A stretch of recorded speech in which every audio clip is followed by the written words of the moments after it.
Hello guys, good afternoon. Today is Saturday in the afternoon. How to evaluate risk in trading stocks? Okay. A professional trader, before he does a trade, what does he do? Okay, he tries to see how much risk is in this stock when he buys it. If he buys his stock, how much risk? Okay, because the stocks, they are not the same. There are stocks that the bid and the ask is very wide. Why?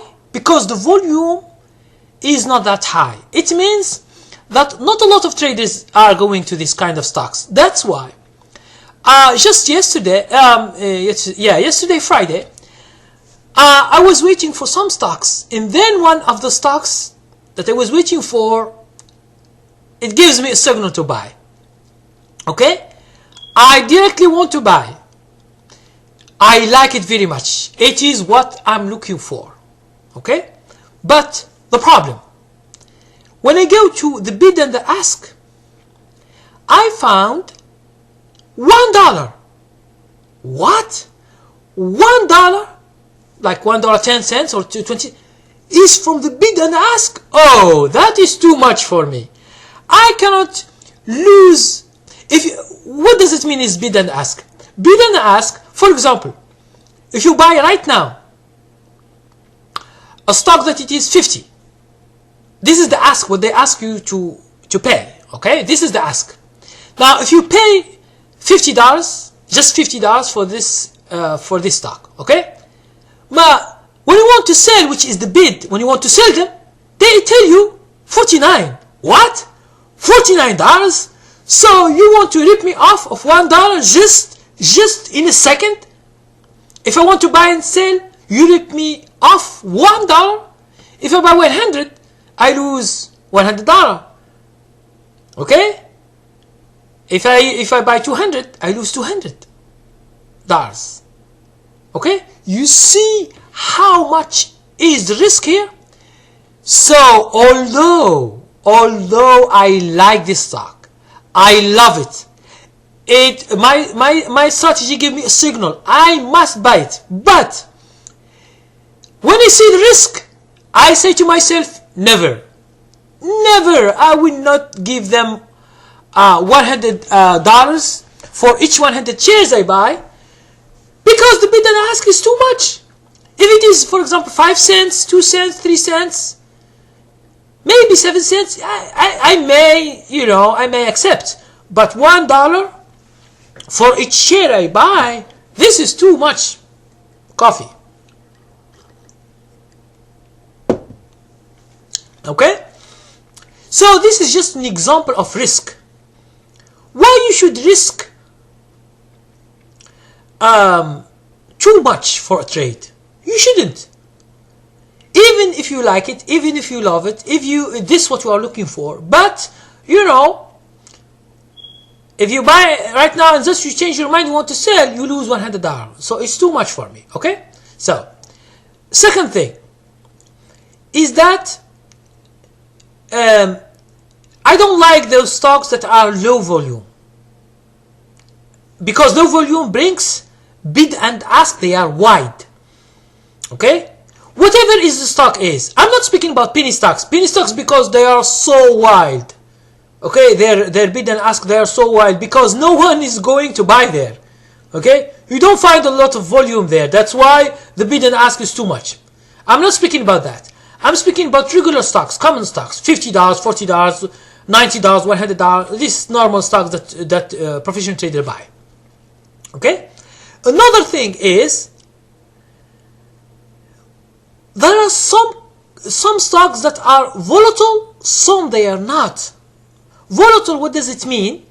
It means in the day range is so wide. Okay? I will give you an example. You find two stocks the same price, like let's say $50. Okay? Now, if you try to see if the stock is volatile or no, try to see the day range, the high and the low. How much is it? Sometimes $50, you find $4, $5, $6 in the day. It means the beginning it begins, and the people they short it $2 down, and then it goes up $4 or $5 or $6, and then it goes down at the end of the day. Okay? So, like this stock is volatile. So when it goes up and down, it makes a mess. Okay? And so when try to see where you put your stop loss, because if you put it too near or at the within the range, within the day range, you know, next day, just the beginning of the day, the price will hit your stop loss and you get out. Although the stock is going up, and you are right, but the stop loss, you do it wrong. So when you do it wrong, you will exit the trade without anything. So I told you, first, the bid and the ask because of low volume. Second is volatility. It means some stock.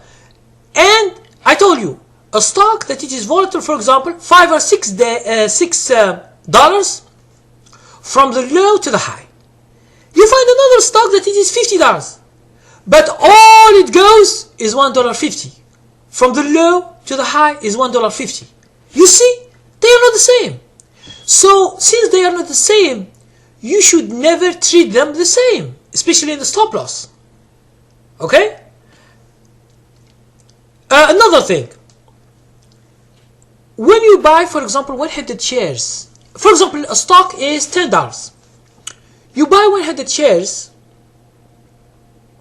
it is $1,000. Okay? Now, how much you lose if you put a stop loss at $9? You lose $100. Okay? So each share, you lose $1, so you lose $100. Now, think when you buy, for example, not 100 shares, you buy 1,000. Okay, $10,000, and you bought stock with 10,000. Now, what is 10% of this 10,000 is $1,000. You can lose $1,000 in one day, and it is too much for a small account. If your account is 50,000, 60,000, 70,000, you lose 1,000, it's okay, because next day or the other day you can win a day 1,000, another day 500, the other day 2,000, and you can make a profit. This is no problem with that. But the problem is that when you have a small account and you are losing too much, you have 10,000 and you lose 1,000, 10%. If you do 2 trades or 3 trades the same, you will lose the whole account not more than 3 months or 6 months. Okay? Now, these are the most important thing that you should look when you see the risk of the stock. Okay. When you go to, like, let's say penny stocks, the risk is too much, because your stop loss rarely works. Okay? Because the stock is volatile. It can go 50%, 100% in one day, more or less. Okay?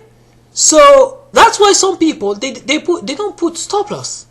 And when you don't put stop loss, you can lose too much because you are open.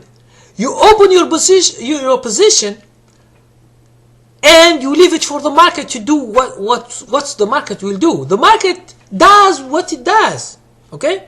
You cannot stop the market. It's just it's working each second or less than 1 second. The price changes. Okay? Those stocks that are very volatile, there are thousands of traders, millions of millions of shares traded. The stock is too quick. But some stocks are very, very slow. Okay?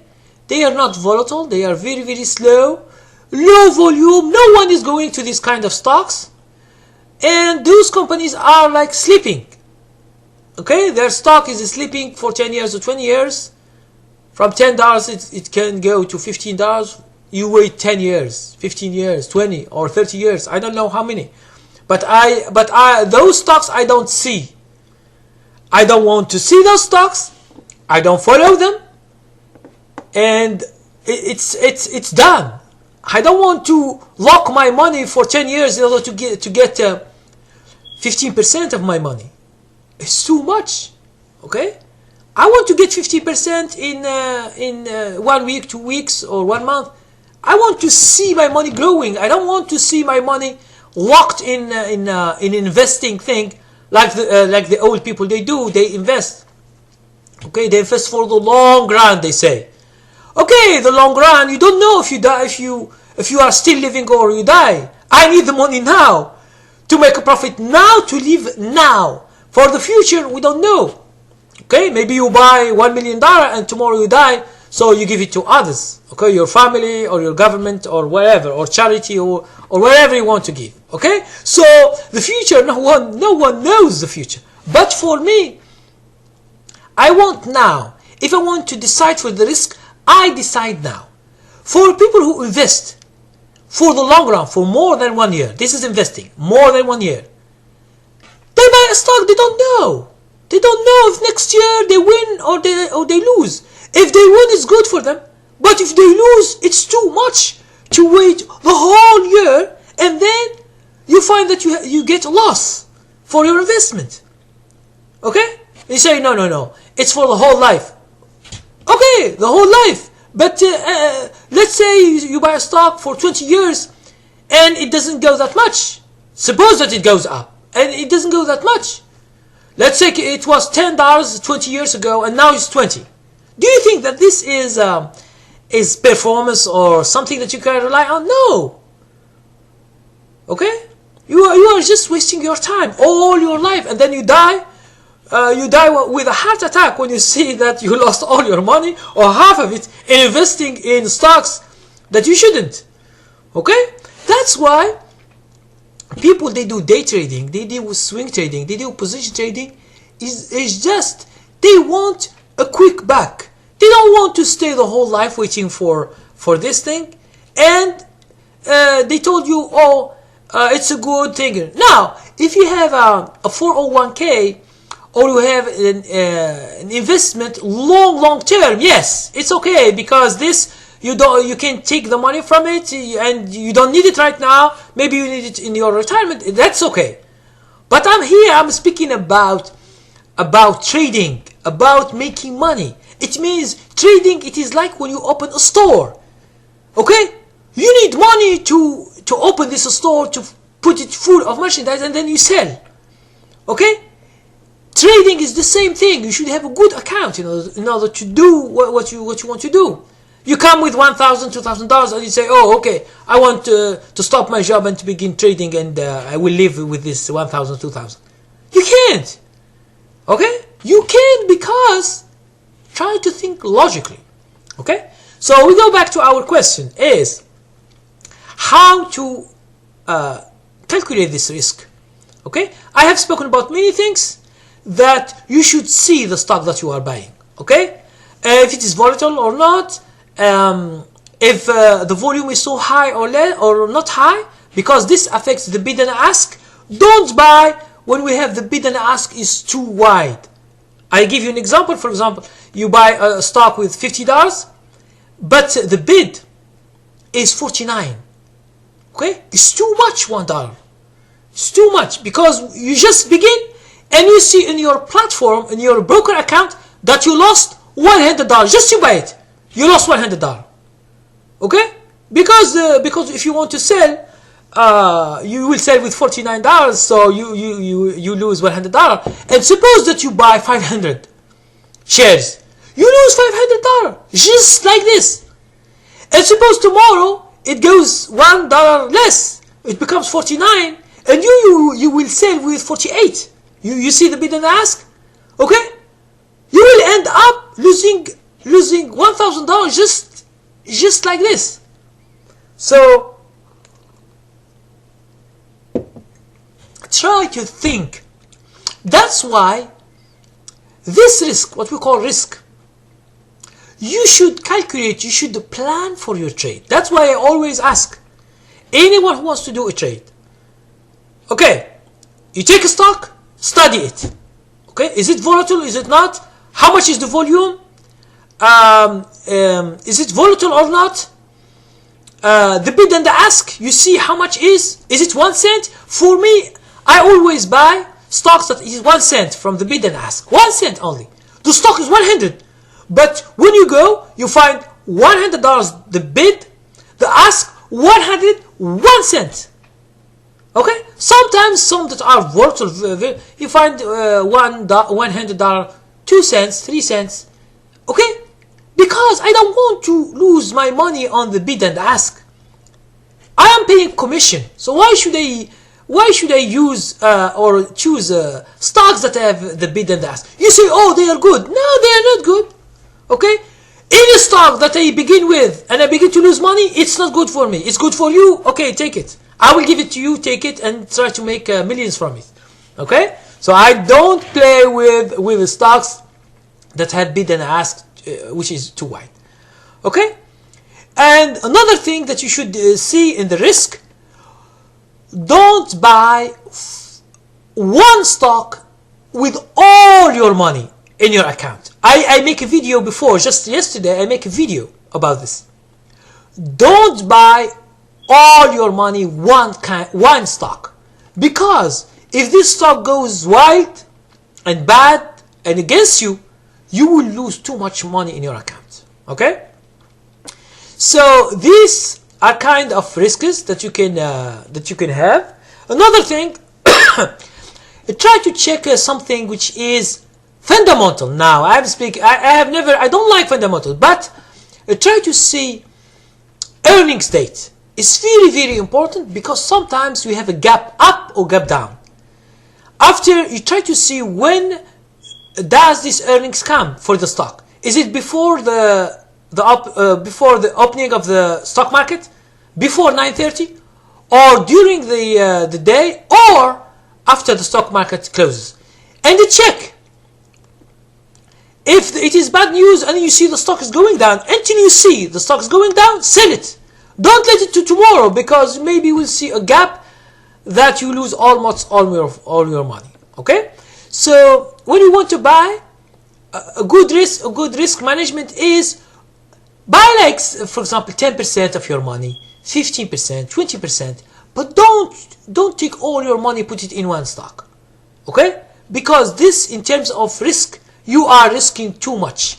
You will understand this after years of trading. Because sometimes you say, what? They told me that you do 2% or 1% stop loss, that's it. What should I lose? I lose only 1% to 2%. Okay, but if you have bad earnings and tomorrow you lose 50% or 70%, you have a gap down. What do? You go to this guy online and you tell him you are a liar, and why you don't tell us that there is a gap down or up? He will not tell you, because he doesn't know. He doesn't know because he doesn't trade. That's why I told you. Try to watch people who really trade. People who don't trade or have just what we call academic knowledge, they will never make money. They will never make it, and you will never make it, because you follow them. Okay? So thank you very much for this watching this risk management. If you have any question about risk when you do a trade, just comment or ask me a question. I will try to help you as much as I can. Thank you.